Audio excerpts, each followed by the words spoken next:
Yeah, I'm just gonna play one more game.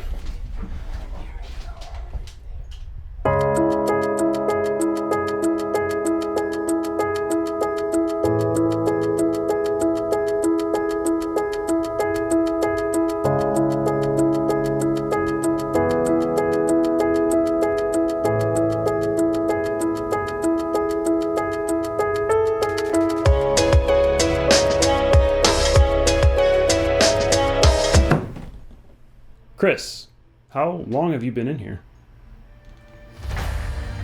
Over 2,000 hours, my boy. 2,000 hours. My God. I finally reached the highest rank. My journey to the peak of the mountain. I have achieved true greatness. Wow. Grand Champ is an incredible accomplishment. Congrats, dude. Yes. Yes, Grand Champion, thank you. Yes. You didn't even hit platinum, did you? Gold 3. Nice. Well, I guess that's why you suck at Rocket League. Shut up, Chris. Welcome to Season 2 of Why You Suck at Rocket League, or Episode 11. As is tradition, we begin this episode with a nice little game of solo standard. Now, as we jump in here, this appears to be a failed attack, with the defender in position for a pretty easy stop. However, this isn't a normal game of solo standard. Well, actually it is kind of a normal game of solo standard, but as we see our friend abandon the game, we have to wonder what led up to this moment.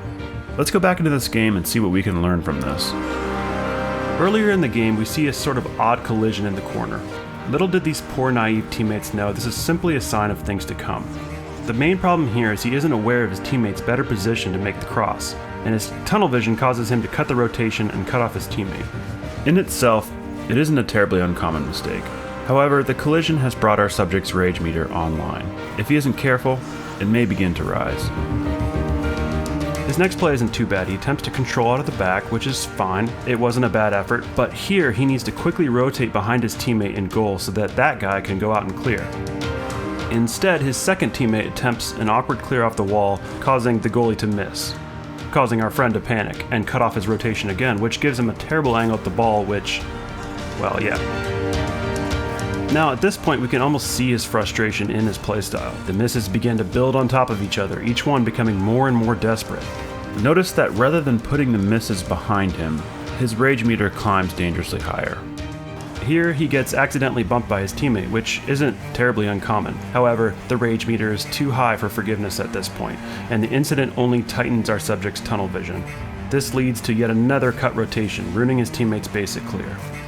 There's no going back at this point. Our subject's rage meter has topped. Any incident now will set it off for good. A simple mistake here and underestimating the power of a clear, a desperate recovery flick, and an own goal. Goodbye, my friend. Goodbye. Now let's guess the rank. Silver, gold, platinum, you say? No, my friends. This was a Champion 1. Whether you're at 20 hours or 2,000 hours, the rage meter will always be a threat. And now, I'd like to introduce a new portion of the show, the Suckless Challenge. For this episode's Suck Less Challenge, I'd like for you guys to head over to the custom training packs and go to Browse and choose the shots you shouldn't miss. It's actually pretty difficult, as you can see. What I'd like for you to do is try to go for 100%, and since most of you will fail miserably, I'd like for you to send me a screenshot of your highest percentage and your excuse for sucking so bad. For instance, I only got 20% and my excuse is it's really hot in this room and I don't want to turn on the AC because it's September and I'm sweating so my fingers slip a lot, but normally I'm way better. I'll include the best excuses in the next Suckless Challenge. Speaking of sucking less, it's time to be more positive on this show, and I'd really like to share a play that I was able to pull off. You know, it's really awesome to see the progress in yourself. This shot really gave me the confidence I needed to keep going. You guys really thought I was going to make that shot, didn't you? Fucking sheep.